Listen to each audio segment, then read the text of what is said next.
మిళభృంగషండం చలచారుసుండం జగత్ప్రాణసౌండం ఘనద్దంతకాండం విపద్భంగచండం శివప్రేమపిండం భజే వక్రతుండం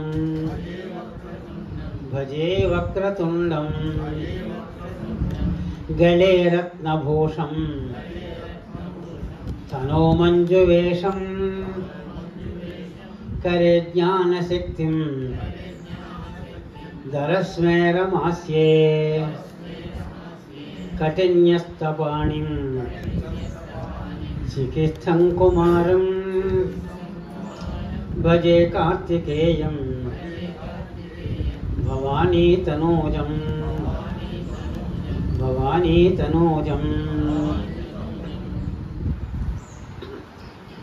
संजीवांक भवत्शरीरलतिका सामीप्यं कोरी नी सिंजानोद्भव विश्वमोहनकर श्रीरागमे प्राणमयी रंजल्लन सततंबु सेवलडगा राकेन्दुबिंबास्य ओ राकेन्दुबिंबास्य నీ మంజీరమ్మున మువనై మణివనై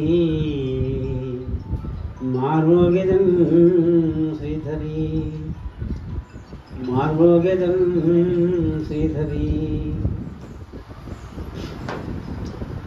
సాధు శాంతి తత్వదర్శిని సత్సంగానికి పునః ప్రారంభ మహోత్సవానికి మీ అందరికీ సాదరమైన ఆహ్వానం ప్రకటన చేస్తూ సుమారుగా రెండు నెలల కాలం మనం విశ్రాంతి తీసుకున్నాం. నిన్న ఈవేళ కూడా ఎండలు కాస్తే పోస్ట్పోన్ చేద్దాం అనుకున్నాం, కానీ మీరు పట్టుదలతో ఉన్నారు, జరిగి తీరాలని సంతోషం. పట్టుదల బాగానే డెవలప్ అవ్వాలి. మీరు 4 మాటలు చెబుతూ ఉండాలి. ఒకవేళ నేను రావడం లేట్ అయినా, నేను రాలేకపోయినా, ఎవరో దొరకకపోయినా మీరు చెప్పే స్థాయికి రావాలి. 10-15 ఏళ్ళు అయింది, ఇంకా రావటం లేదు. మరి వేళ మనకి సెలవుల్లో గడిచిపోయింది శంకర జయంతి. ఆ శంకర భగవత్పాదుల వారు మొత్తం కన్యాకుమారి నుంచి కాశ్మీర్ దాకా కాలినడక ప్రయాణం చేసి మహానుభావుడు కేవలం 32 సంవత్సరాల్లో మనకి అన్ని సదుపాయాలు ఉన్నా వెళ్ళలేకపోతున్నాం, చేయలేకపోతున్నాం. అటువంటి మహానుభావుడు ఆసేతు హిమాచలము తిరిగి అద్వైత మతాన్ని స్థాపన చేసి 4 పీఠాలు నిలబెట్టారు. మనకి ఈవేళ హైందవాన్ని నిలబడుతున్న పీఠాలు ఏమిటంటే అది అవి. మన హైందవ ధర్మం పరిపూర్తిగా అక్కడ ఉంది. లేకపోతే ఎప్పుడో జైలులో బౌద్ధంలో పడిపోయి మనం, సరే ఆ తర్వాత వచ్చిన మతాలు ఇంకా ఉన్నాయి, అందులో పడిపోయి అసలు హిందూ మతమే లేకుండా చేసుకునే వాళ్ళు అయిపోదు మనం. అప్పటికే మొత్తం ప్రపంచం అంతా కూడా కొంత నాస్తికవాదం ఉంది. జైన బౌద్ధ సంప్రదాయాలు ఉన్నాయి. ఆ సంప్రదాయాల వారు అద్వైతాన్ని నమ్మరు, వేదాలు నమ్మరు, అహింస నమ్ముతారు, అధర్మం చేయకూడదు అంటారు. బౌద్ధం అంతే కదా. కానీ వేద ప్రతిపాదితమైన ధర్మాన్ని మాత్రం వాళ్ళు నమ్మరు. ఆ పరిస్థితిలో దేశం అంతా అతలాకుతలమైన స్థితిలో శంకర భగవత్పాదుల వారు సాక్షాత్తు శంకరుల అవతారంతో అవతరించారు.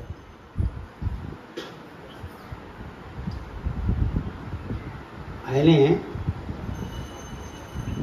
శంకర భగవత్పాదాచార్యులు. ఆ శంకరుడే శంకరుడు. ఆ శంకరుడికి 3 కళ్ళు ఉంటే ఈయన 2 కళ్ళు. ఆ శంకరుడికి జటాజూట ఉంటే ఈయన జుట్టే ఉండదు. ఇది మనకి వేదంలో ఉంది. వేదంలో ఉంది. ఉద్యుక్త కేశాయ చ ఉపయుక్త కేశాయ చ ఈశ్వరుడు మరో పేరు. నమ్మక చౌకాల్లో రుద్రాధ్యాయంలో వస్తుంది. ఉపయుక్త కేసులు అంటే గుండు కుట్టించుకునేవాడు. బోడిగుండు. బోడిగుండుతో అవతారం వస్తుంది అని వేదం చెప్పింది. అదిగో ఆ శిరోముణంతో చేసుకున్న అవతారమే అవతరించిన అవతారమే మన శంకర భగవత్పాదుల వారు. నమామి భగవత్పాద శంకరం లోకశంకరం అంటారు. శృతి స్మృతి పురాణానాం ఆలయం కరుణాలయం. మైకు కొంచెం రీసౌండ్ వస్తుందాం. శృతి స్మృతి పురాణానాం ఆలయం కరుణాలయం నమామి భగవత్పాద శంకరం లోకశంకరం. ఎవరికైనా ఇచ్చారా వీటిని? కానీ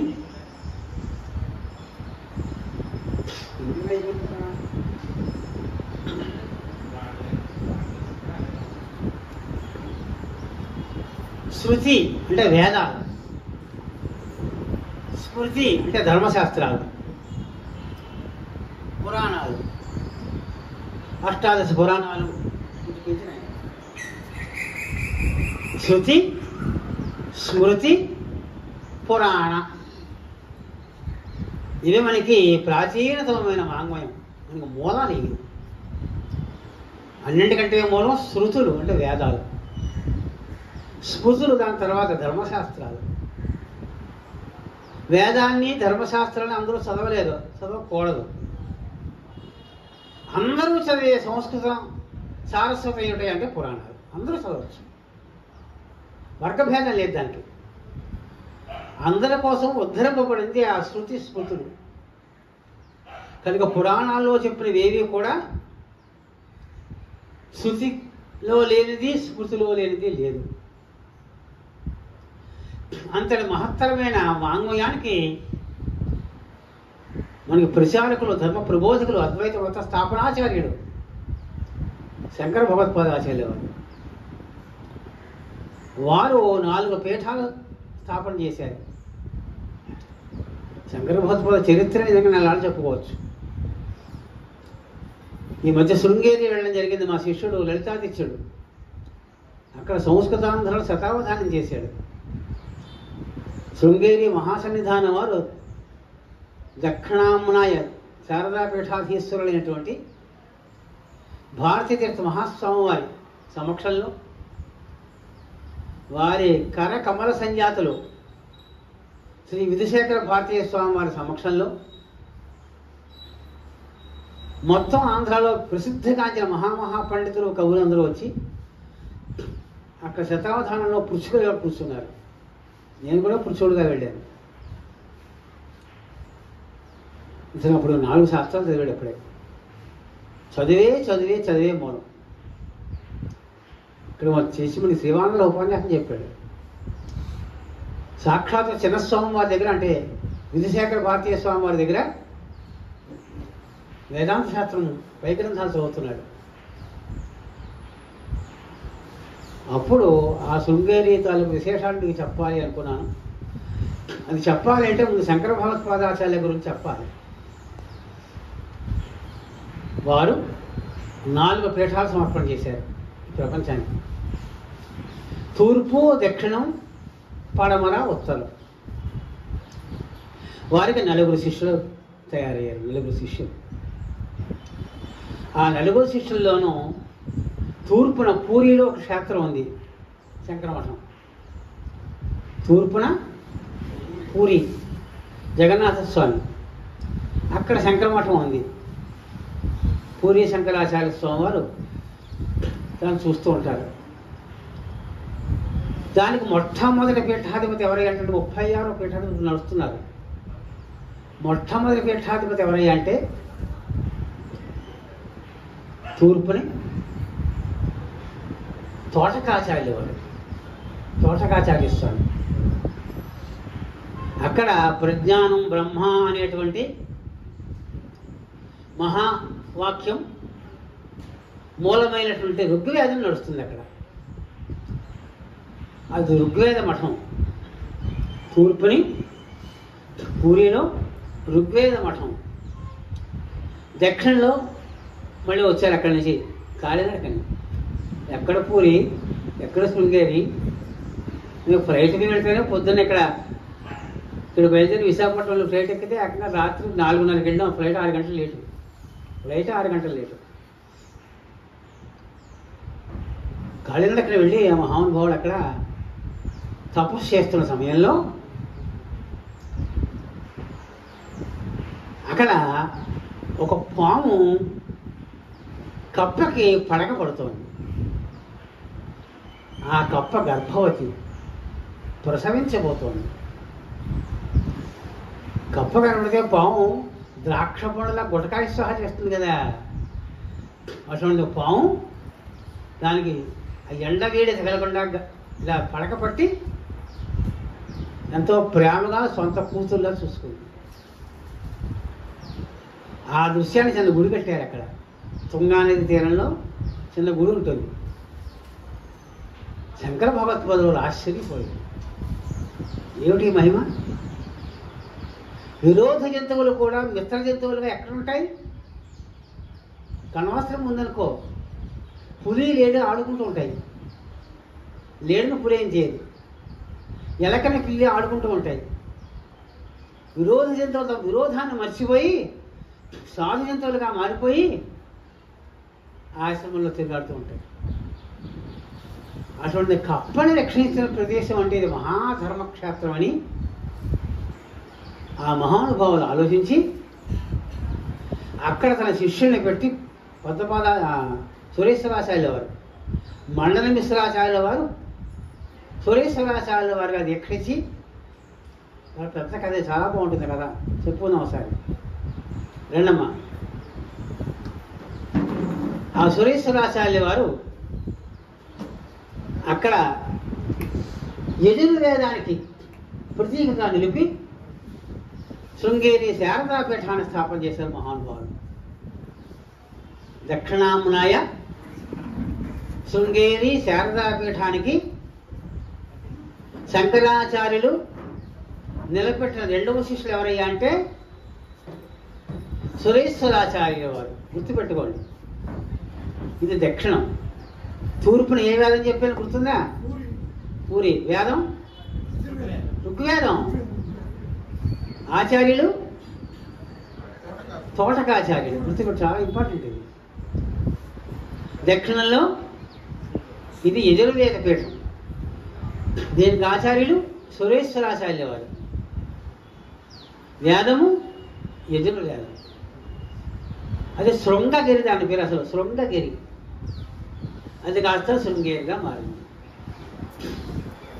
పడమరకు వద్దాం. ఈ పడమర ద్వారకాపీఠం. ద్వారకా వెళ్ళాలి, గుజరాత్ ద్వారకా. ఆ ద్వారకాపీఠం, ద్వారకా నిలయం పక్కనే ఉంటుంది శంకరమఠం. చిన్నదనుకో. ఇప్పుడు 4 మఠాలకి అత్యంత పెద్ద మఠం ఇదే, శృంగేరి. అమ్మా అవును అవును, సినిమా వెళ్ళాం. చిన్న మఠం ఉంటుంది. అది పడమటి దిక్కున స్థాపన చేసిన మఠం పడమర. అక్కడ పద్మపాదాచార్యుల వారు శంకరాచార్యుల అవతారంగా శిష్యుడిగా అక్కడ ఆ పీఠాన్ని అధీశ్వరయ్యారు మొట్టమొదట. తన శిష్యుల్లో ఒక ఆయన పద్మపాదాచార్యుల వారు. ఎక్కడ? ద్వారక. ఆ మఠము సామవేద మఠం. 4 వేదాలు కదా, సామవేదం. పద్మపాదాచార్యుల వారు గుజరాత్లోని పూరి శంకర మఠం. ఉత్తరానికి వద్దాం. జోషిమఠ్ పేరు విన్నారా? బదరికవనం జోషిమఠ్, బదరి. ఇక్కడి నుంచి 2 గంటల ప్రయాణం బదరి. అక్కడ ఒక మఠం ఉంది, శ్రీమఠం అని కూడా అంటారు దాన్ని. అక్కడ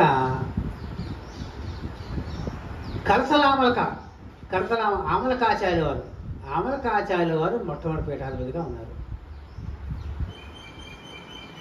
అక్కడ వేదం అధరణ వేదం, తూర్పు ఋగ్వేదం, దక్షిణం యజుర్వేదం, పడమర సామవేదం, ఉత్తరాన్ని ఆధరణ వేదం. దాన్ని ఏమంటారు? హస్తామలకాచార్యుల వారు అంటారు.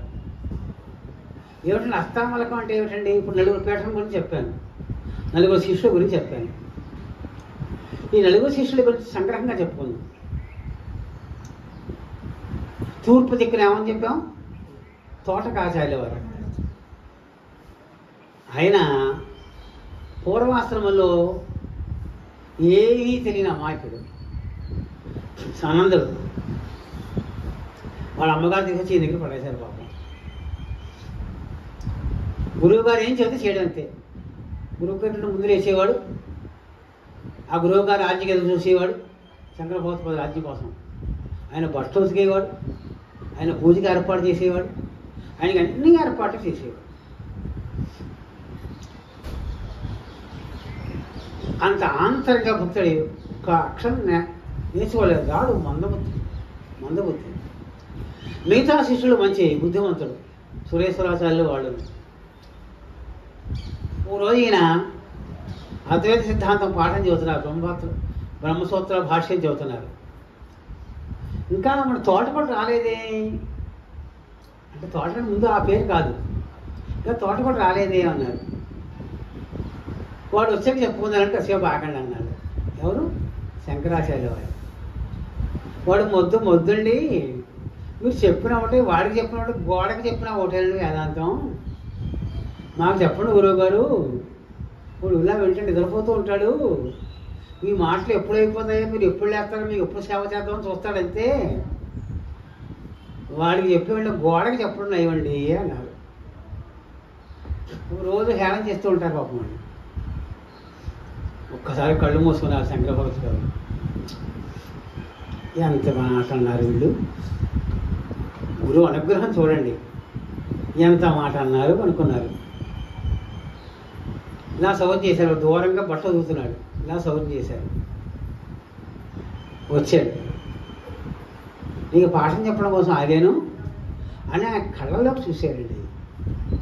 ఆయన ముఖంలోకి చూశాడు, ఇక్కడ చూసి తీక్షణంగా చూశారు.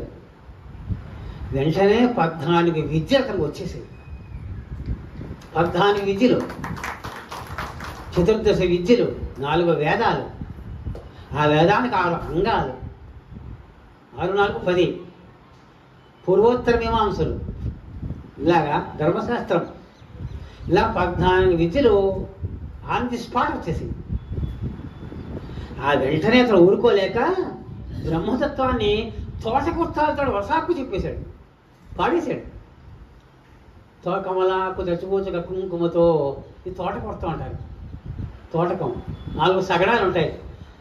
అసలు ఎప్పుడూ ఏ జన్మలో అక్షముక్కు కూడా ఎరగడా కుర్రాడు. అందరూ ఆశ్చర్యపోయే విధముగా ఆ తోటకాచార్యుల వారు తోటకుర్తాలు అలా వేదాంతం శ్లోకాలతో, ఆసు శ్లోకాలతో చెప్పేస్తుంటే వీళ్ళందరికీ మతిలిపోయి వీళ్ళందరూ చెడిపోతూ అయిపోయి వీళ్ళు గోడలా మారిపోయి వీళ్ళు. అప్పటి తోటకుర్తాలతో అద్వైత సిద్ధాంతాన్ని అప్పటికప్పుడు గురువుకరణత ఆసుగా చెప్పాడు కనుక ఆయనకి తోటకాచార్యులు అని పేరు వచ్చింది. తోటకుర్త చెప్పండి, మీరు గూగుల్లోకి వెళ్ళి తోటకాచార్యులు అని కొట్టండి, ఆ తోటకుర్తాలు వస్తాయి. చదవడానికి చాలా అందంగా ఉంటాయి. ఇదే స్టైల్, చాలా అందంగా ఉంటాయి. సులభంగా వేదాంతం చెప్పేశాడు. గురువు గారిని మించి వేదాంతం చెప్పేశాడు గురువు గారు. గురువు గారి అనుగ్రహం ఉంటే పరమాత్మ అనుగ్రహం ఉన్నట్లే. పరమాత్మ అనుగ్రహం ఉంటే మట్టి గడ్డ, మట్టి రేణు పర్వతం అయిపోతుంది. అనుగ్రహం లేకపోతే పర్వతం కూడా మట్టి రేణు అయిపోతుంది. అంబోధిస్థలతాం తలం జలధితాం ధూళీ లవశైలతాం, ధూళీ లవః శైలతాం, శైలం తత్ శైలం మృత్కణతాం, శైలం మృత్కణతాం, తృణం కులిసుతాం వజ్రం తృణప్రాయితాం వజ్రం తృణప్రాయితాం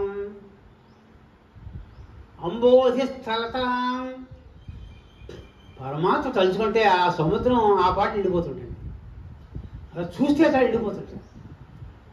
రామచంద్రమూర్తి ఒక్క బాణం వేస్తే పరుగు పరుగులు వచ్చాడు. తోవ ఈయన అడిగితే ఇవ్వలేదు, తపస్సు చేశాడు ఇవ్వలేదు. ఆ పాటను బాణం తీశాడు, గడగడ అర్థం కాళ్ళ దగ్గర పడ్డాడు. నీ శోషం చేస్తాను చూసుకో అన్నాడు. నువ్వు తోవ ఒక్కలేదు, నీ సముద్రం లేకుండా చేసి పడేస్తాను, మా బాణసాన్ని నడుచుకుంటూ వెళ్ళిపోతానన్నాడు. అంబోధి స్థలతాం. ఆయన తెలుసుకుంటే అలా చేయగలిగాడు. బాబు స్వామి నన్ను క్షమించండి, నా వృత్తం నా బ్రహ్మదేవుడు విధించాడు, నేను ఇలాగే ఉండాలి, నేను బాణం ఎక్కువ పెట్టాను, ఏం చెప్పండి చెప్పాను. ఇందుకోసమే చూస్తున్నాను స్వామి, నాలో పలానా దిక్కులో దుర్మార్గులు ఉండి నన్ను తాగేస్తారు, నన్ను హింస పెట్టేస్తారు, నీ బాణం వాళ్ళ మీదకి వెళ్ళవయ్యా వేయవయ్యా అన్నాడు. అప్పుడు రామచంద్రమూర్తి ఆ బాణాన్ని ఎక్కుపెట్టి ఆ ప్రాంతాన్ని వేస్తే అక్కడ నీరంతా తాగేసింది ఆ బాణం. ఆ సముద్ర నీరంతా గడలా తాగేసింది, అక్కడ మెట్ట తేలిపోయింది. అదే నేటి గోవా. గోవా గోవా గోవా అంటారు సరే, సముద్రంలో తెట్టు కట్టింది భూమి, నీరు తాగేస్తే, రామచంద్రమూర్తి బాణం తాగేస్తే. అంబోధి స్థలత, సముద్రం సముద్రం అంతా కూడా మట్టుమొత్త అయిపోయింది. స్థలం జలధిత, అగస్త్య భాష కోపం వచ్చింది ఒకసారి.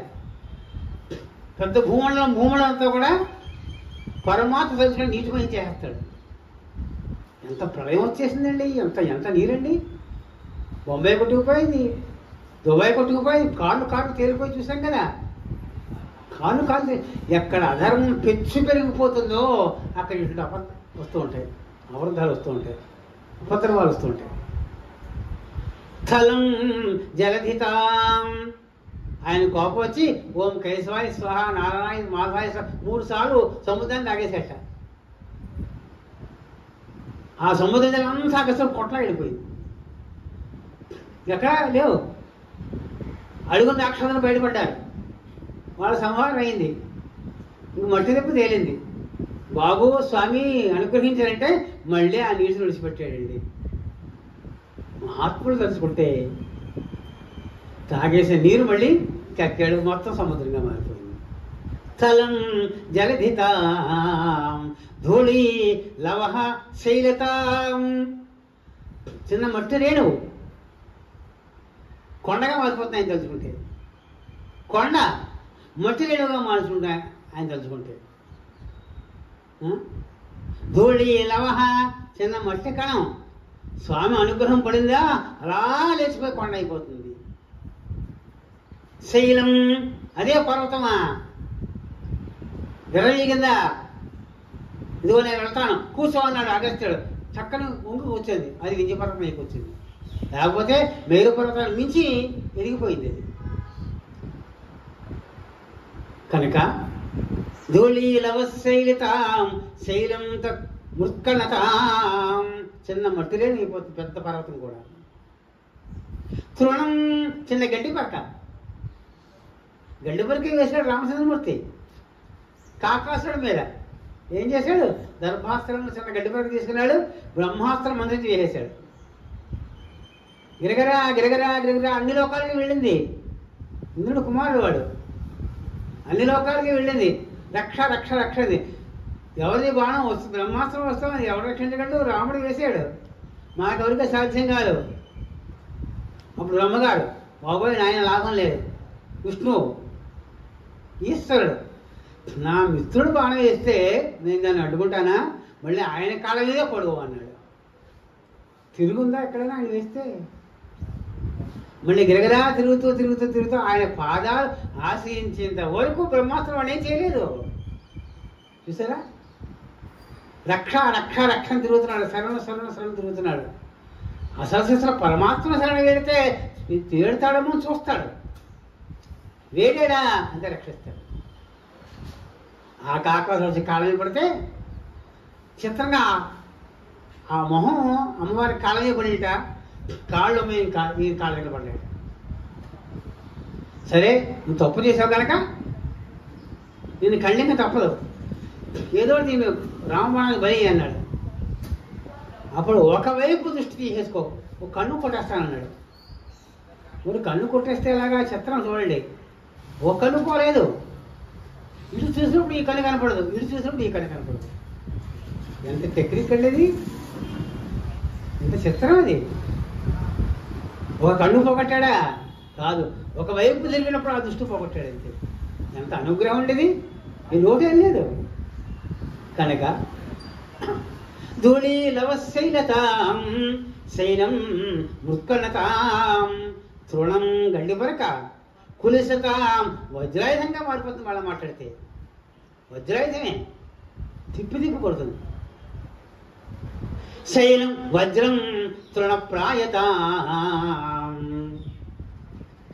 పెద్ద బండరాయ, పెద్ద పెద్ద కత్తులు, పైనుంచి పెద్ద పెద్ద దెమ్మలు మీద చేశారు ప్రహ్లాదుల మీద. ప్రహ్లాదుల మీద పెద్ద పెద్ద వజ్రాయుధంగా కొట్టించాడు, నరకడం కోసం కత్తులు ఎత్తించాడు. ఇంత బండరాన్ని ఎత్తిపించి ఏం చేశాడు? ఏమయ్యి గడ్డి పరకలా మారిపోయాయి. ఏమన్నా చేయగలిగాయా? శైలం వజ్రం తృణప్రాయతాం. గడ్డి పరకగా మారిపోయింది. ప్రహ్లాదుడు ఏమీ చేయలేకపోయింది. చూసారా? ఇంకా అగ్ని ఉంది, అగ్ని కాల్చే గుణం దాన్ని, అంతే కదా. ఎక్కడ దేనినే కాల్చేస్తుంది. పెద్ద పెద్ద బిల్డింగ్ కాల్చి ఇనపే కాదు, సిమెంట్ కూడా కాల్చేస్తుంది అది. మహాగ్ని సిమెంట్ దిమ్మను కూడా కాల్చేస్తుంది. అగ్ని శీతలత, మహాగ్ని కూడా పరమతల చూస్తే చాలు చల్లగా మారిపోతుంది. హనుమంతుడు తోక్క నిప్పెట్టాడు. ఎవరు? రావణాసురుడు పెట్టించాడు. వెంటనే అమ్మవారు యద్యస్తే పది శుశ్రూష ఇది చాప్యేకపత్నిత్వం సీతో భవ హనుమత అని. చూసారా? నేనే కనుక పతి సేవ మర్చిపోకుండా ఉంటే, పతిని ఎల్లవేళ స్మరణ చేస్తూ ఉంటే, యద్యస్తే పతి శుశ్రూష, అంతేకాదు ఇది చాస్త్యేకపత్నిత్వం, మహాపతివ్రతలైతే, నా భర్త మహాపతివ్రతలైతే, సీతో భవ హనుమత. ఓ అగ్ని నువ్వు చల్లగా మారిపోయింది అంతే. తోట కాలిపోతుంది. ఏమిటి తోట కాలుతున్నా, ఏం నొప్పి లేదు, ఏం సెగతగటం లేదు, ఆశ్చర్యపోతున్నాడు. అవునులే, సీతామ్మని దర్శనం చేసి వస్తే నాకు ఇంకేం జరుగుతుంది అనుకున్నాడు మహానుభావుడు ఆంజనేయ స్వామి. చూసారా? అగ్ని కూడా అయిపోతుంది. అగ్ని శీతలతాం హిమం దహనతాం. పెద్ద మంచు పర్వతం, అది ఎంతటి వేడినైనా కరిగించేస్తుంది, ఆర్పేస్తుంది. కానీ పరమాత్మ తలుచుకుంటే పెద్ద హిమాలయం కూడా కరిగిపోయి నీరైపోతుంది, మండిపోతుంది. మళ్ళీ మాట్లాడితే హిమం దహనతాం ఆయాతి యస్య ఇచ్ఛయా. యస్య ఇచ్ఛ, ఎవరైతే తలుచుకుంటే ఇలా మారిపోతాయో.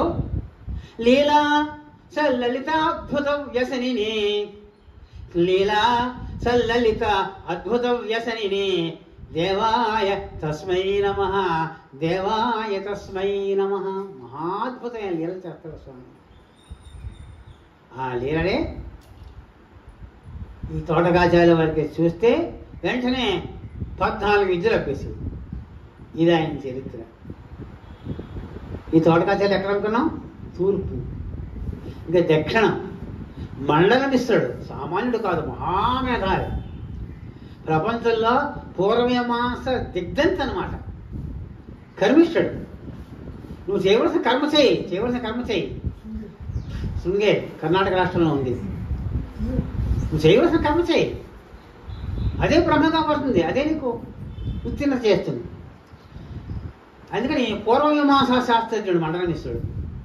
ఉత్తరమీమాంస బ్రహ్మ గురించి అవుతుంది. నాయన ఈ పూజలు అవి కూడా మనస్సుని వైకల్యం చేస్తాయి తప్ప నీ శ్రద్ధ దాని మీద లగ్నం అవదు. బ్రహ్మనిత్యం జగన్మిథ్యావాదంతో బ్రహ్మరా అని చెప్పేది ఉత్తర మీమాంస. ఈ ఉత్తర మీమాంసే బ్రహ్మ ప్రతిపాదకం. పూర్వమీమాంస కర్మ చేయాలి, కర్మలు చేయాలంటారు. అలా నిష్ఠగా ఉన్నాడు. ఎంతమంది పండితులు ఓడిపోతున్నారు ఆ మండల మిశ్ర వారి చేతిలో. ఈ ప్రత్యేకంగా కథ ఇంకోసారి చెబుతాను, వచ్చేవారిని చెబుతాను. ఈ సంభాషణ చాలా అద్భుతంగా ఉంటుంది. అటువంటి మండల మిశ్రమాచార్యులు గారు కూడా ఓడిపోయారు. ఇద్దరికి వాదం, మన ఇద్దరికి వాదం జరిగితే మరి మధ్యవర్తి ఎవరో ఉండాలి కదా, న్యాయ జడ్జిమెంట్ ఉండాలి కదా. ఎవరు చేస్తారు అన్నారు శంకర భగవత్పాదులు వారు. నా భార్య చేస్తుంది అన్నారు. చెప్పుకోక తప్పదు, శృంగేరి వచ్చింది కదా, చెప్పేద్దానండి. ఆయన ఇంటికి వెళ్తే ఎక్కడ మండల మిశ్రులు అడుగుతూ వెళ్తున్నాడు శంకర భగవత్పాదులు వారు. ఆయన ఓడిని శిష్యుడిగా చేసుకోవాలి, గొప్ప వాళ్ళని ఓడించాలి, వాళ్ళ వల్ల లోకాక్షేమం అవుతుంది. వెళుతుంటే ఒకళ్ళు చెప్పారు,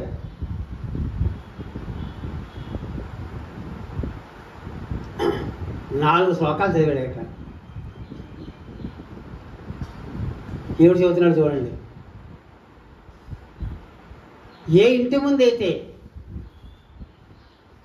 ముందైతే జగన్మిథ్య బ్రహ్మ సత్యం అనే వాదాలు కేరాంగనా ఎత్ర గిరంతి గిరాం గిరంతి. కేరాంగనా వాళ్ళ ఇంటి ముందు చిలకలు కూడా బ్రహ్మ గొప్పదా కర్మ గొప్పదా అని వాదన చేసుకుంటూ ఉంటాయట.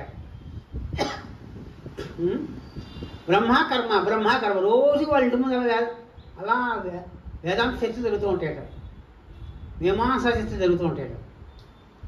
జగద్ధ్రువం వా జగదధ్రువం వా కేరాంగనా ఎత్ర గిరాం గిరంతి. ఈ జగత్తు నిత్యమా అనిత్యమా, దానికి పెద్ద వాదం.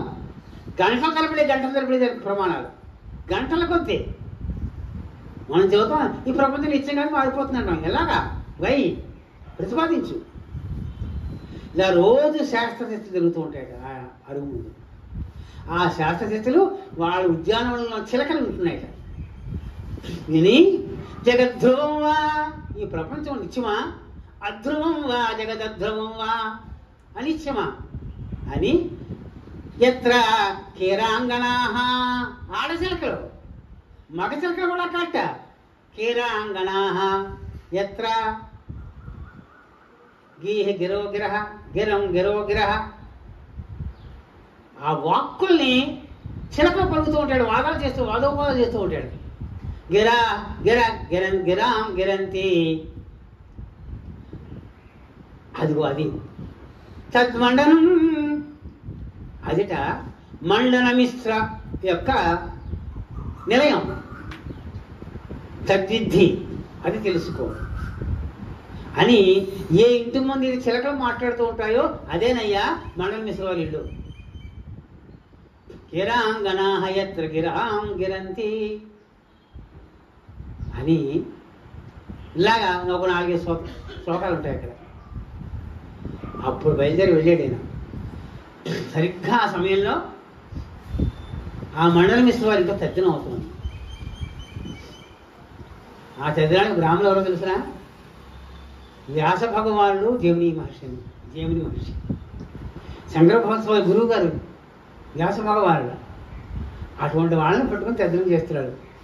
వ్యాస భగవాను ప్రత్యక్షం చేసి తద్దినం పెట్టి బ్రాహ్మణోత్తం పిలవాలంటే మాట్లాడా? అసలు మహాతపస్సు సామాన్యుడు కాదు. ఏమండి అయ్యా గురువుగారు వెళ్ళకూడదండి, లోపల ఆబ్జెక్ట్ పెట్టుకుంటున్నారు వాళ్ళ నాన్నగారికి. మాకు పర్వాలేదు అని తలుపులోంచి పరకాయ ప్రవేశం ద్వారా వెళ్ళిపోయారు. సూక్ష్మ శరీరంతో ఏమైంది? సూక్ష్మ శరీరంతో తలుపులోంచి వెళ్ళిపోయాడు. తలుపులోంచి వెళ్ళిపోతే హఠాత్తుగా యతీశ్వరుడు వచ్చాడు. యతీశ్వరుడు వస్తే చదువు పాడైపోతుంది. ఏమిటి ఎలా వచ్చేవాడు అన్నాడు. కష్టం అన్నాడు. అక్కడ సంభాషణ అద్భుతంగా ఉంటుంది కాబట్టి ఏడిపిస్తున్నాడు. శంకర భగవత్పాదులు కామాన్ని మండల మిశ్రుల వారిని నేర్పిస్తున్నాడు. కుతో ముండి అన్నాడు. ఒరే గుండుగా నువ్వు ఎక్కడి నుంచి వచ్చావురా అని అర్థం దానికి. మళ్ళీ మాట్లాడుతూ ముండి, ముండలం అంటే జుట్టు లేకపోవడం, ఆ ముండలం కలవాడు ముండి. కుతో ముండి అన్నాడు. అంటే ఎక్కడి నుంచి వచ్చావు అబ్బాయి అని అడిగాడు. కుర్రగాడు కదా, ఏడిపిద్దామని ఏం చేశాడు తెలిసిన, ఆగళాన్ ముండి అన్నాడు. నువ్వు ఎక్కడి నుంచి వచ్చావు అడిగితే, ఎక్కడి నుంచి గుండె చేయించుకున్నావు, ఆగళా ఇక్కడి నుంచి గుండె అన్నాడు. అది దానికి సమాధానమా? ఎక్కడి నుంచి వచ్చావు అని అడిగితే కుతో ముండి, దానికి ఇంకో అర్థం లాగేశాడు. ఆగళా ముండి అన్నాడు. నాకు కంఠం దగ్గర నుంచి ముండమే అన్నాడు. ఇంకా చాలా ప్రశ్నలు ఉన్నాయి. అప్పుడు ఒళ్ళు పండింది మండమేశ్వరాచారికి. స్వరప్యత అన్నాడు. స్వరప్యతకేం అన్నాడు. నువ్వు పెద్దలు పెట్టుకుంటున్నాడా శ్రద్ధగా? మధ్యలో వచ్చి ఇలా మాట్లాడుతున్నాడా? తన పర్మిషన్ లేకుండా తలుపులు కదలు పెట్టుకొచ్చేసాడు లోపలికి. వచ్చేస్తూ ప్రశ్న ఎక్కడి నుంచి వచ్చామని అడిగితే ఇక్కడి నుంచి నా గుండె అంటాడా? అసలు అర్థం పద్ధతి ఉందా? దాంతో ఒళ్ళు మండి సురా పీతాకిం అన్నాడు. అంటే కళ్ళు తాగొచ్చావా అన్నాడు. పీత అంటే తాగడం కదా, సురా కళ్ళు, పీతాకం తాగొచ్చావా, అలా మాట్లాడుతున్నావు అన్నాడు. ఎవరిని? శంకర భగవత్పాదులు. ఎవరు? మండల మిశ్రమాచార్యులు. సురా పీతానా? ధవళం అన్నాడు, శ్వేతం అన్నాడు. కళ్ళు పచ్చగా ఉండదు, తెల్లగా ఉంటుంది అన్నాడు. ఆయన ఏమన్నాడు? కళ్ళు తాగొచ్చి, పీత అంటే రెండు అర్థాలు ఉన్నాయి. పీత అంటే తాగేవా ఒక అర్థం, పీత అంటే పసుపు రంగు ఒక అర్థం. సురా పీతాకేం అంటే కళ్ళు పసుపు రంగులో ఉంటుందా అని అడిగాడు. అని అర్థం కావాలని అర్థం లాగాడు ఆయన. కళ్ళు తాగొచ్చేవా అని అడిగాడు, కానీ సురా పీతానా శ్వేత అన్నాడు. పసుపు రంగు కాదయ్యా, తెలుపు రంగు అయ్యా అన్నాడు. ఇంకా ఒళ్ళు మండిపోయి అక్కడి నుంచి ఏం కావాలి వచ్చావు అన్నాడు. భిక్షాంతి అన్నాడు. చాలా సంభాషణ ఉంది.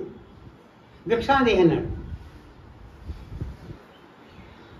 ఇప్పుడు నేను తద్దినానికి ఆమంత్రం నిమంత్రణ చేసేసిన బ్రాహ్మణ్ణి ఇప్పుడు భిక్ష అడుగుతాడు అన్నాడు. నాకు ఈ భిక్ష కాదు కావాల్సింది, నాకు వాద భిక్ష కావాలి అన్నాడు. అయితే అరుగు మీద కూర్చో, వాద భిక్ష పెడతాను, ముందు నాకు శ్రాద్ధకరం అవని అన్నాడు. ఎందుకంటే యతీశ్వర ఎదురుకుండా పెట్టకూడదు. ఎవరు? ఆ వ్యాస భగవానుడు సాక్షాత్ నారాయణ అవతారం, ఈయనము సాక్షాత్ పరమేశ్వర అవతారం. పరమేశ్వరుడు వస్తే ఇంకా అంటూ సొంటూనా శాబ్దం తగలబడిపోతుందా? ఎంత అజ్ఞానంతో ఉన్నావు మండల మిశ్రా, ఆయన కూడా భోజనానికి నిమంత్రణ చేయన్నాడు. సరిగ్గా భోజన సమయాన్ని వచ్చాడు, ఆయన కూడా భోజనానికి నిమంత్రణ చెయ్యి అన్నాడు. అంతే. ఇప్పుడు వ్యాస భగవానుడు అలాంటి మాటల ఆయన లేచిపోతే కొంపలడిపోతాయి. సరే, ఆయన్ని కూర్చోబెట్టారు. మొత్తం భోజనం అంతా అయింది హాయిగా. జమిని వ్యాస భగవానుడు వెళ్ళిపోయారు. నీ వాదం మీరు చూసుకోండి అన్నాడు. 4 అయింది. అడుగు మీద కూర్చున్నారు. వాదం మొదలెడదాం, బాగానే ఉంది. అయితే నాకు మరి మనకి జడ్జిమెంట్ ఇచ్చేది ఎవరు అని అడిగాడు. ఎవరైతే నా భార్య ఇస్తుంది జడ్జిమెంట్ అన్నాడు మండల మిశ్రుడు. భార్య మీద ఎంత నమ్మకం లేకపోతే, ఆవిడ పేరు ఉభయ భారతి. పేరు ఉభయ భారతి. 2 భాషల్లో ప్రవీణాలు, అనేక భాషల్లో ప్రవీణాలు. ఆ తల్లి సాక్షాత్తు శారదాదేవి ఉభయ భారతికి అవతరించింది. మండల మిశ్రుడు తెలిసిన బ్రహ్మగారు. బ్రహ్మగారి అవతారం మండల మిశ్రుడిది. శారదాదేవి అవతారం ఉభయ భారతిది. శంకరుల అవతారం సాక్షాత్ శంకరాచార్యుల వారు. మీరు చూడండి ఎలా నడుస్తుందో కథ. చూశాడు, అమ్మా తల్లి నువ్వా అనుకున్నాడు. శంకర్కి తెలుసు కదా, కళ్ళు పూసుకుంటే తెలిసిపోతుంది ఎవరో ఏమిటో. ఈయన బ్రహ్మగారికి తెలుసును. ఇటువంటి వాడిని శిష్యుడిగా చేసుకోవాలి. అది ఎందుకు పడినాడు శిష్యుడిగా? 10th క్లాస్ పోయినవాడు శిష్యుడు అయ్యేవాడు కావాల్సింది. ఓ MA పాస్ అయినవాడు శిష్యుడు అయితే కొంత అన్నం తందావును, ఓ పద్యం చెప్తాడు, శ్లోకం చెబుతాడు, మాటలు చదువుతాడు. సరే కూర్చొని మొదలు పెట్టండి. మొన్న గృహకృత్యాలు తీర్చుకోవాలి నేను. మరి సాయంకాలం మీ వాళ్ళందరితో ప్రహారాలు అర్పణ చేసుకోవాలి కదా. వీళ్ళంటే తినకూడదు కానీ మిగతా వాళ్ళు ఉన్నారు కదా. మరి గృహ పశువులుగా ఉంటాయి కదా, శిష్యులు ఇంకా 3 మంది ఉంటారు కదా, వాళ్ళకి భోజనం ఏర్పాటు చేయాలి. అందుకే నేను ఉండక్కర్లేదు, మీ మెడలో 2 పూలమాలలు వేస్తాను, ఎవరి మాల మాడిపోతుందో వాళ్ళు ఓడిపోయినట్లు ఉంది. 2 మల్లెపూల మాల ఇద్దరి మెడలోనూ వేయించింది. అలా వాదోపవాదాలు చేస్తున్నారు. ఆ వాదోపవాదాలు చెప్పుకోవాలంటే కనీసం సంవత్సరం పడుతుంది. శంకర చరిత్రలో ఉంటాయి. ప్రతి శ్లోకానికి అద్భుతమైన యోగపరంగా, వేదాంతపరంగా, శాస్త్రపరంగా అనేక సమన్వయాలతో ఉంటుంది. ఆ వాదోపవాదం చాలా రహస్యాలతో ఉంటుంది. ఒకరోజు గడిచింది, ఇద్దరు మెళ్ళు బాగానే ఉన్నాయి.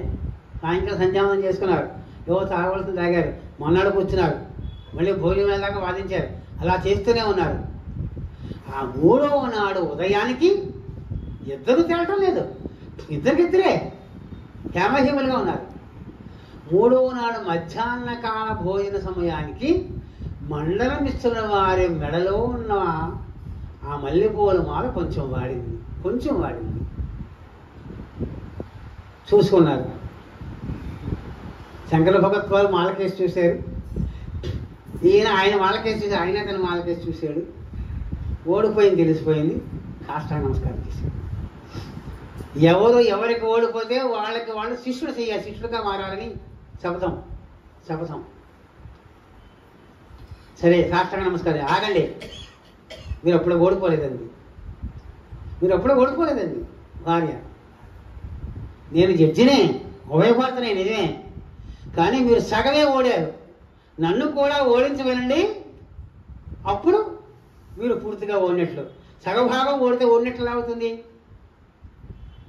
అంది.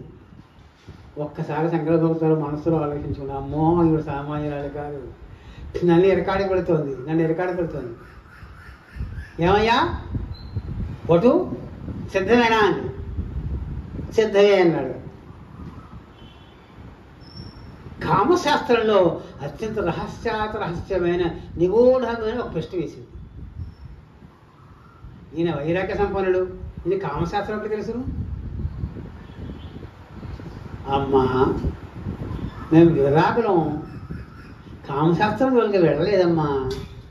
అయినా నువ్వు అడిగే కనుక చెప్పకపోతే ఓడిపోయినట్లు. నాకు కొంచెం సమయం కావాలమ్మా, కొంచెం సమయం కావాలి అని ఆ సమయం తీసుకుని అమరక మహారాజు దేహంలో, అప్పుడు సరిగ్గా ఆ సమయంలో ఆయన చనిపోయాడు అమరక మహారాజు. ఆయన దేహంలో ఈయన ప్రవేశించి ఎప్పుడైతే భర్త బతికేశాడో అమరక మహారాజు భార్య, అబ్బో నా భర్త బతికాడు అంత ఆనందం. ఈయన యోగ బలంతో ఆవిడ దగ్గర కామశాస్త్ర ఆస్త్రాలను తెలుసుకుని ఎప్పుడో అపవిత్ర పడలేదు, ఆవిడ పాతివృత్యాన్ని చదపలేదు.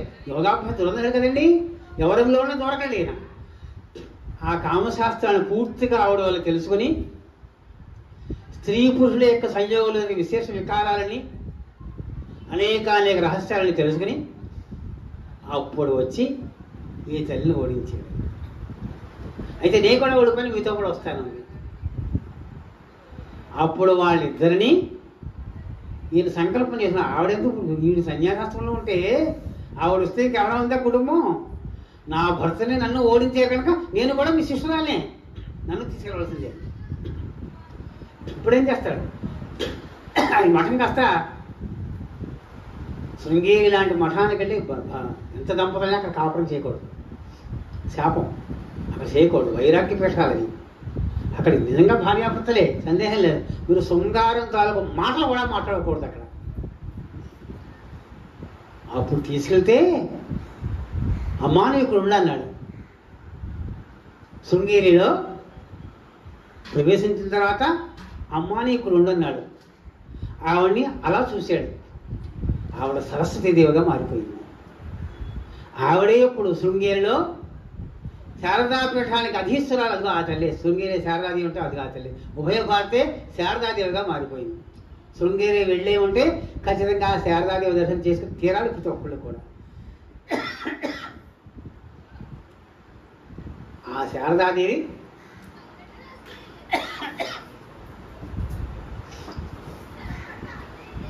సాక్షాత్ లలితా పరాభష్టారిక. ఒక శుక్రవారం మాత్రమే ఆ తల్లి ఒడిలో వీణ పెట్టి వీణాలంకారం చేసి సరస్వతి దేవకి అలంకారం చేస్తారు. మిగతా అన్ని రోజులు లలితా పరాభష్టారిక. ఆ చంద్రమౌళీశ్వరుడికి భార్య సతీమణి. మీరు ముగ్గురు ఒకటే కదా, బ్రహ్మ విష్ణు మహేశ్వరు ఒకటే, వాళ్ళు భార్యలో ఒకటే, ఒక రూపం నుంచి వచ్చారు కదా. కనుక శుక్రవారం మాత్రమే శారదాదేవి అలంకారం చేస్తారు సార్. మిగతా అన్ని రోజులు చంద్రమౌళీశ్వరు అర్ధాంగిగానే ఆ తల్లి పూజలు అందుకుంటూ ఉంటుంది. చాలా అద్భుతంగా ఉంటుంది గుడి, ఎంతో రమణీయంగా ఉంటుంది. ఆ తల్లి అలా సువర్ణపు కాంతులు విరదలుతూ ఎంతో అద్భుతంగా ఉంటుంది. అటువంటి శారదాపీఠం సాక్షి ఓయపాత అందులో లీనమైంది అంటారు. అప్పుడు ఈయనకి వైరాగ్య వస్త్రాన్ని ఇచ్చి స్నానం చేయించి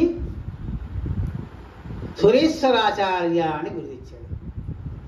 ఎప్పుడు కూడా సన్యాస దీక్ష తీసుకుంటే మన పేరు మారిపోతుంది. సురేశ్వరాచార్యుల వారు అయ్యారు. ఆ సురేశ్వరాచార్యుని అక్కడ స్థాపన చేశారు దక్షిణామనాయ పీఠంలో. ఇది శృంగేరికి ఆ పేరు ఎలా వచ్చింది?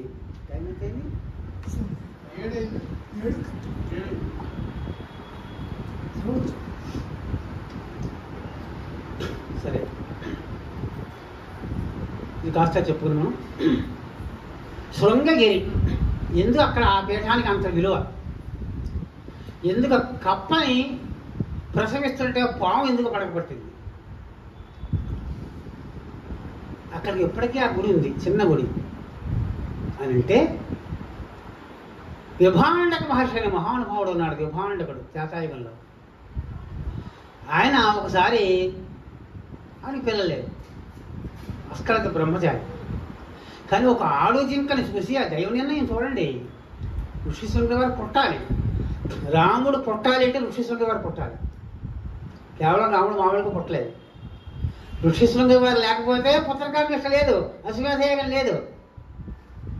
ఆయన ఉంటేనే పుత్రకామేష్టి. ఆయన పుట్టాలి అంటే విచిత్రం జరగాలి. ఆ విచిత్రము విభాండక మహర్షి ద్వారా జరగాలి. ఆ విభాండక మహర్షి తపస్సు చేసిన ఒకసారి కళ్ళు తెరిచేట. కళ్ళు తెరిస్తే అందమైన లేడిపిల్ల కనిపించింది. అందమైన లేడిపిల్ల కనిపిస్తే మానవులకి మనస్సు కలుగుతుందా? కామబుద్ధి పుడుతుందా? పుట్టదే, దైవ నిర్ణయం. ఆ లేడి కొమ్ములు ఇవి చూసి అందానికి పరవశమై ఈయన మనస్సు ఒక మగలేడిగా మారిపోయి వీర్యం స్ఖలనం అయితే ఆ తేజస్సుతో పిల్లవాడు పుట్టాడు. ఆయన ఋష్యశృంగుడు అన్నారు. ఋష్యం అంటే కృష్ణలేడు, నల్లలేడు, కృష్ణ సారంగం. ఈయన కొమ్ము ఉంటుంటారు. తల్లి లక్షణాలు వస్తాయి కదా, మరి తల్లి కొమ్ము ఉంది కదా, ఆ కొమ్ము ఈయన కూడా ఇంత ఉందిట. అందుకని ఋష్యము అంటే శృంగము కలవాడే కనుక ఆయన ఋష్యశృంగుల వారు పేరు. తండ్రి కొడుకు అక్కడ తపస్సు చేసుకున్నారు. మహానిష్టగా కొన్ని వేల సంవత్సరాలు తపస్సు చేశారు. ఆ ఋషిశృంగుల వారు అస్కలిత బ్రహ్మచారి. ఆడవాళ్ళు చూడలేదు ఎప్పుడు, వాళ్ళిద్దరే అడవిలో ఇంకెవరు చూస్తారు? ఇలా ఉండగా దశరథ మహారాజు కూతుర్ని శాంతని అంగ దేశపు రాజు దత్తత తీసుకున్నాడు. అంగరాజు రోమపాదుడు. ఆ రోమపాదుడు రాజ్యంలో 12 సంవత్సరాల కాలం అనావృష్టి వచ్చింది, వర్షం కురవలేదు. మనకి మృగసర కాట దాడిపోతుంటేనే భయపడిపోతున్నాం, బాధపడిపోతున్నాం, అయ్యో వాన పడవు అని. 12 సంవత్సరాల కాలం వాన పడలేదు అక్కడ. రాజ్యం అల్ల కల్లోలం అయిపోతుంది. ఎన్నో మంత్రాలు చేయించారు, యాగాలు చేయించారు. నువ్వు నీళ్ళు ఉండాలి కదా, మనం తాగడానికి మంచి లేకుండా పోయి. అప్పుడు ఎవరో దివ్య దృష్టితో చూస్తే, నాయన ఇక్కడికి విభాండక మహర్షి కుమారుడైన ఋషిశృంగుల వారు అడుగు పెడితే నీ రాజ్యం సస్యశ్యామలం అవుతుందయ్యా, అప్పుడు అతనికి నీ కూతుర్ని ఇచ్చి పెళ్లి చేయవయ్యా అన్నారు. అటువంటి ఋషిశృంగుల వారు విభాండక మహర్షి గొప్పగా తపస్సు చేసిన మహాప్రదేశం కనుక అది శృంగగిరి. ఆ శృంగ పర్వతం, అది శృంగాచలం అంటారు. ఆ శృంగాచలం మీద తపస్సు చేసుకున్నప్పుడు ఇప్పటికీ అక్కడ ఆ లక్షణాలే కనపడతాయి. కొంత యువతలు డెవలప్ అయింది, కానీ నిర్జన దేశం చాలా అందంగా ఉంటుంది, చాలా ప్రశాంతమైన వాతావరణం. రోజుకి 4-5 సార్లు వాన పడింది. ఇక్కడి నుంచి ఎండగా వస్తున్నా 4 గంటలకు వాన. శృంగేరిలో ప్రతి ఒక్కళ్ళు గొడుగు కొని పట్టుకెళ్ళాలి, గొడుగు కూడా పట్టుకెళ్ళాలి. మాకు ఇన్స్ట్రక్షన్స్ ఇచ్చారు. కానీ గొడుగు అవసరం, ఖచ్చితంగా మధ్యలో పడుకోటేస్తుంది. ఎప్పుడు పడుతుందో చెప్పలేం. నెలకు 3 వర్షాలు పడితే మహాసూష్టి అన్నారు. రోజు 3 సార్లు పడుతూ ఉండదు కదా వర్షాలు. మళ్ళీ మాట్లాడితే నీళ్లు స్వచ్ఛంగా ఉంటాయి అక్కడ. తుంగభద్ర, తుంగా అనేది అక్కడ ఉంది. తుంగభద్ర, తుంగా అనేది అటువంటి చల్లని ప్రదేశం. ఇప్పుడు పెద్ద పెద్ద విషయాలు రోడ్లు వేస్తున్నారు. అటువంటి చల్లని ప్రదేశంలో మహానుభావులు ఇప్పుడు 36వ పీఠాధిపతి శ్రీ శృంగేరి దక్షిణామ్నాయ శారదా పీఠాధీశ్వరులు ఎవరు? భారతీయ తీర్థ స్వామి మహాస్వామి వారు. వారి మీద అక్కడ వారికి ఒక శ్లోకం చెప్పాను. అక్కడ వారు ఎటువంటి శక్తి సంపన్నులు అంటే, అలా కళ్ళు మూసుకుంటే మీరు ఎక్కడ శృంగేరిలో ఎవరు వచ్చారో వాళ్ళ దృష్టి చెప్పేయగలరు, వాళ్ళ మనస్సు చెప్పగలరు. సాక్షాత్తు శారదాదేవి కుమారులైన వాణి సంయమి సోనవే, వాణి సంయమి సోనవే. సరస్వతికి ఒక యతీశ్వరుడు కొడుకుగా పుట్టాడు. మళ్ళీ మాట్లాడితే సంయమి సోనవే. సంయమి అంటే యతీశ్వరుడు కదా. వాళ్ళ తపశ్శక్తి ఛటాభానవే, గొప్ప తపస్సు. ఆయన తపశ్చక్రవర్తి అని ఆయనకి పేరు. వాళ్ళ తపశ్శక్తి ఛటాభానవే.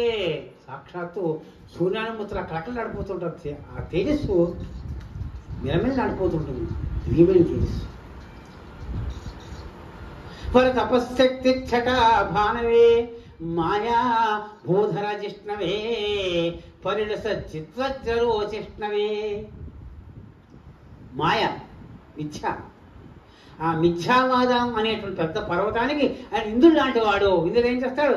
వజ్రాయుధంతో పర్వత రెక్కలు చక్కొట్టాడు. మాయా భూధర జిష్ణవే. జిష్ణు అంటే ఇంద్రుడు. దేంతో పడతారు? ఈ ఇంద్రుడైతే దేంతో మాయను ఛేదిస్తాడు?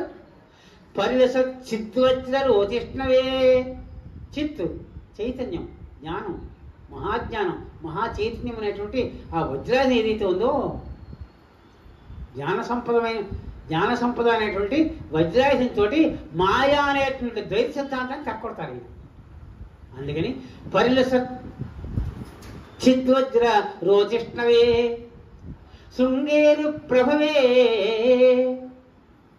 శృంగేరి ప్రభవే, మహాభిగురవే, సతాంభిగురవే. శృంగేరి పీఠాధీశ్వరులు కనుక శృంగేరి ప్రభవే.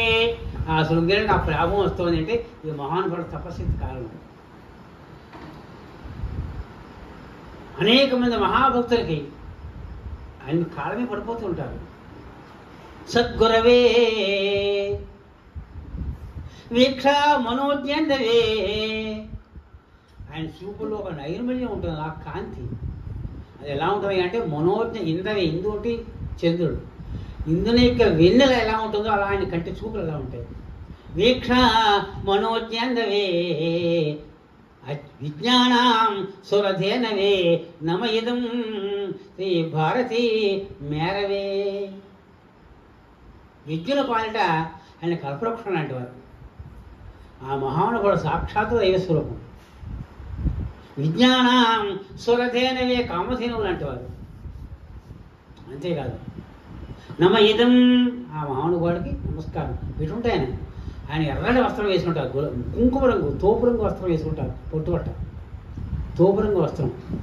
తోపు రంగు వస్త్రం కూర్చుంటే శ్రీశంకర్ మేరు ఉంటుంది చూసారా, కుంకుమ పూజ చేస్తే మేరు ఎలా ఉంటుంది? మేరు నిండా కుంకుమ ఉంటుంది. అలా కూర్చుంటే అలా ఉంటుంది ఆయన కూర్చుంటే. నమయిదం శ్రీ భారతీ మేరవే.